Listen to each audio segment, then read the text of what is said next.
যেহেতু 4 নম্বর বিল্ডিং আর ঘটনাটা ঘটছে 7 নম্বর বিল্ডিংয়ে, 4 নম্বর বিল্ডিং আর 7 নম্বর বিল্ডিংয়ের মধ্যে ডিস্টেন্সটা অনেক, হ্যাঁ, যে কারণে আমাদের এখানে বিদ্যুতের কোনো সমস্যা নেই, নেটের কোনো সমস্যা নেই এবং কাজ এতে স্বাভাবিক গতিতে চলছে আমাদের।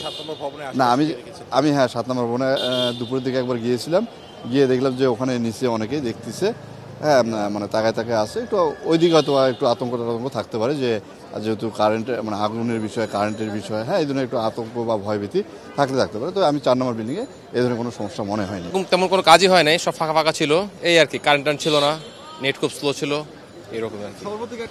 হ্যাঁ, এটা অবশ্যই ছিল যে কি থেকে কীভাবে হইলো, আগুনটা কীভাবে লাগলো, এগুলো নিয়ে আর কি।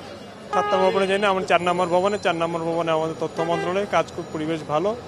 আমাদের উপদেষ্টা মহোদয় আজকে আমাদের সাথে আমাদের অফিস করেছেন, যেহেতু ওনার অফিসটা পুড়ে গিয়েছে, সেই জন্য এই অফিসে আমাদের অফিস করেছেন। পরিবেশ কাজের পরিস্থিতি নর্মালই আছে, তবে ভিতরে আপনার ফাঁকা গাড়ি নেই ভিতরে। কর্মপরিবেশ আপনারা বোঝেন, কর্মপরিবেশ মানে কম হওয়ারই কথা।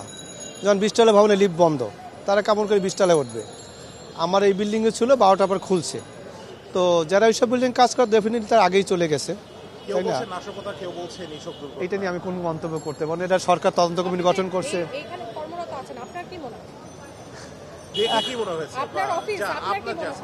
এটা মনে হয়, তারপর আমি বলবো না যে দুটো জিনিস এই দেশে ইচ্ছা করে অনেক কিছুই করা যায়। আমি এটা বলছি, মানে অনেক কিছু করা যায়।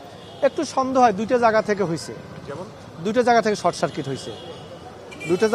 সার্কিট হয়েছে, বাট হলে তো একটা জায়গা থেকে হয়েছে। এবং এক নৌবাহিনীর মানে কর্মকর্তা মিডিয়াকে বলছে, আমি এটা শুনেছি, যে শর্ট সার্কিট এক জায়গা থেকে হবে এবং কাছাকাছি রুম না, দুই প্রান্ত, একটা পূর্ব এবং একটা পশ্চিম, এই জায়গা থেকে শর্ট সার্কিট হয়েছে।